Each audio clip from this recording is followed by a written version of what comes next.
40% of the high schools have 0 students who can do basic mathematics. I said, give me your definition of basic. And they're talking about like adding a few numbers together. I have to tell you, I give them a lot of credit. China's top 10. And so we can't now say that bigness is making it impossible to educate, because China's very big. Before we begin, I just want to announce that I signed a proclamation a few moments ago honoring the 250th anniversary of Patrick Henry's famous speech to the Second Virginia Convention, in which he declared very well-known, very famous words, "Give me liberty or give me death." Has anyone heard the phrase? I think most of you have. And moments ago, I also signed an executive order to dramatically increase production of critical minerals and rare earths. It's a big thing in this country, and as you know, we're also signing agreements in various locations to unlock rare earths and minerals and lots of other things all over the world, but in particular Ukraine. We're doing very well with regard to Ukraine and Russia, and one of the things we are doing is signing a deal very shortly with respect to rare earths with Ukraine, which they have tremendous value in rare earth, and we appreciate that. And we spoke yesterday with, as you know, President Putin and President Zelensky, and we would love to see that come to an end, and I think we're doing pretty well in that regard. So hopefully we can save thousands of people a week from dying. That's what it's all about. They're dying so unnecessarily, and I believe we'll get it done. We'll see what happens, but I believe we'll get it done. Today we take a very historic action that was 45 years in the making. In a few moments, I will sign an executive order to begin eliminating the Federal Department of Education once and for all.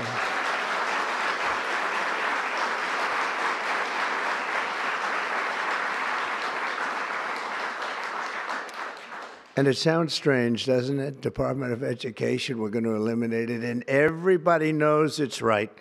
And the Democrats know it's right, and I hope they're going to be voting for it, because ultimately it may come before them, but everybody knows it's right, and we have to get our children educated. We're not doing well with the world of education in this country, and we haven't for a long time. And we're pleased to be joined today by the woman who I chose because she's an extraordinary person, and hopefully she will be our last Secretary of Education, Linda McMahon. Linda, thank you. Thank you very much. That's another interesting statement. It's an interesting opening, right? But it's true, and it's been amazing how popular this has been. I tell people that this is what I'm doing today, and they say, oh, it's about time. Everybody says it. Republicans and Democrats have said it. They're all saying it. Also with us are some terrific people. Governors Greg Abbott. Greg, thank you very much. Governor Ron DeSantis, thank you very much, Ron. Mike DeWine, thank you very much, Mike. Jeff Landry. Jeff, thank you very much, Jeff. Bill Lee, thank you. Governors, all governors. Brad Little. Brad, thank you very much. Jim Pilan, thank you very much, Jim. And Kim Reynolds. These are all people very interested in education. When President Carter created the Federal Education Department in 1979, it was opposed by members of his own cabinet, as well as the American Federation of Teachers, the New York Times editorial board, and the famed Democrat Senator Daniel Patrick Moynihan. History has proven them right. Absolutely right. After 45 years, the United States spends more money on education by far than any other country, and spends likewise by far more money per pupil than any country, and it's not even close. But yet we rank near the bottom of the list in terms of success. It's an amazing stat. Those are two stats you don't want. The most money spent per pupil, and you're at the bottom of the list. And that's where we are, like it or not. And we've been there for a long time. 70% of 8th graders are not proficient in either reading or in math. 70%. 40% of 4th graders lack even basic reading skills, can't read. Students in our public elementary and middle schools score worse in reading today than when the department opened by a lot. In Baltimore, 40% of the high schools have 0 students who can do basic mathematics. Not even the very simplest of mathematics. I said, give me your definition of basic, and they're talking about like adding a few numbers together. Despite these breathtaking failures, the department's discretionary budget has exploded by 600% in a very short period of time, and it employs bureaucrats in buildings all over Washington, D.C. And as a former real estate person, I will tell you, I ride through the streets of Washington and it says Department of Education, Department of Education. I said, how do you fill those buildings? It's crazy what's happened over the years. I'm pleased to report that after offering these federal employees 2 generous buyout options, and they were very generous, and they're good people, but they were very generous. My administration has initiated a reduction in force, and we're already cutting numbers that were really surprising to a lot that we were able to do it so successfully. And we've cut the number of bureaucrats in half. 50% have taken office, which is great.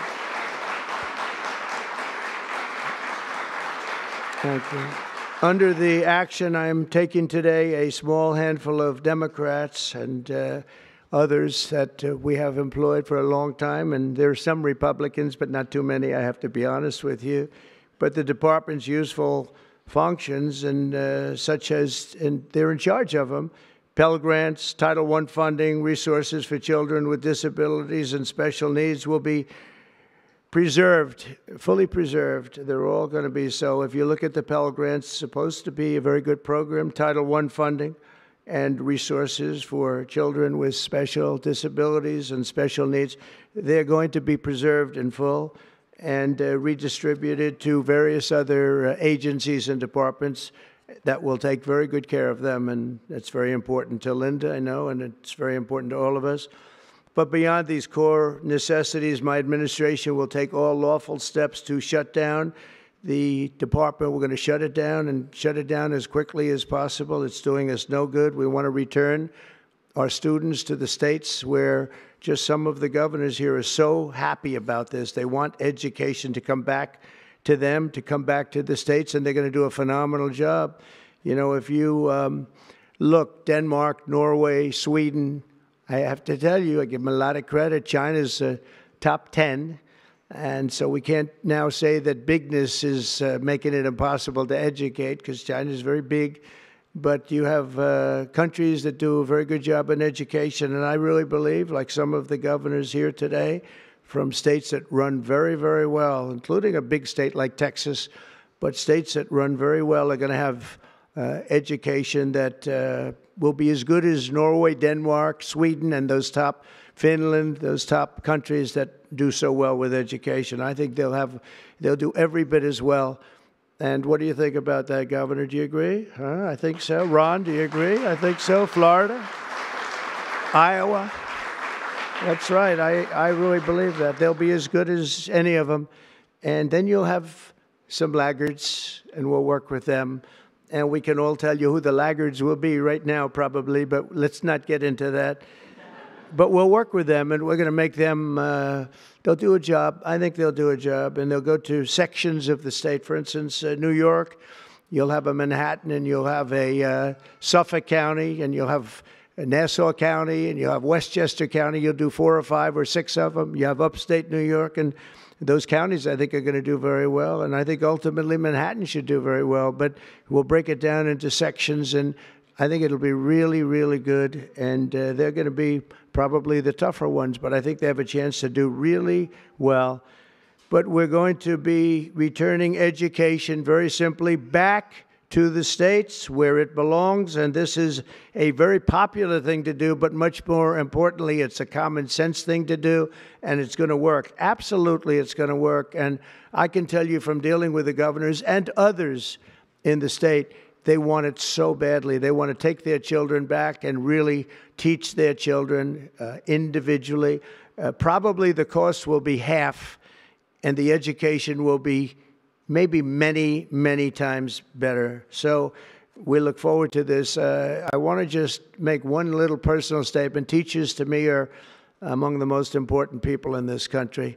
And we're going to take care of our teachers. And I don't care if they're in the union or not in the union. That doesn't matter. But we're going to take care of our teachers. And I believe the states will take actually better care of them than they are taken care of right now. They'll work all sorts of systems and even merit systems. Those great teachers are going to be maybe a little bit better rewarded, or maybe that's the way it should be, but the states are going to make that decision. But we're going to love and cherish our teachers along with our children, and they're going to work with the parents, and they're going to work with everybody else, and it's going to be an amazing thing to watch, and it's really going to be something special. And Linda, you're presiding over something that's so important, and you're going to do a fantastic job, just like you have your whole life. I know your whole life I've been watching you. I've been watching you for a long time. She's had nothing but success. So it's tremendous to have you, and hopefully you won't be there too long, but we're going to find something else for you, Linda, okay? So this will conclude what we are talking about with respect to our most cherished group of people, and that's our children. We want to have our children well educated. We want them to love going to school. We have examples of it. Look at those beautiful, bright-eyed faces. They are so smart. They're so smart. And with that, I'm going to come down, and we're going to sign a very important document, and we're going to be on our way. People have wanted to do this for many, many years, for many, many decades. And I don't know, no president ever got around to doing it, but I'm getting around to doing it. So thank you very much.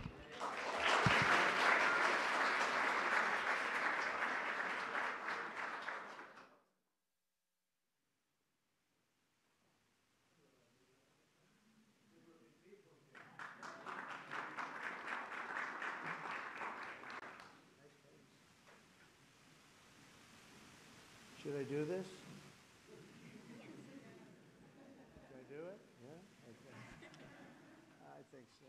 We have pens for you too, special pens.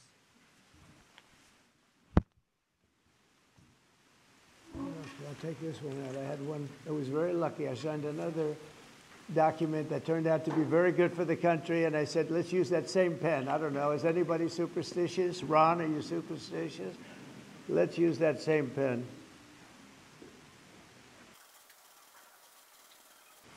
Okay.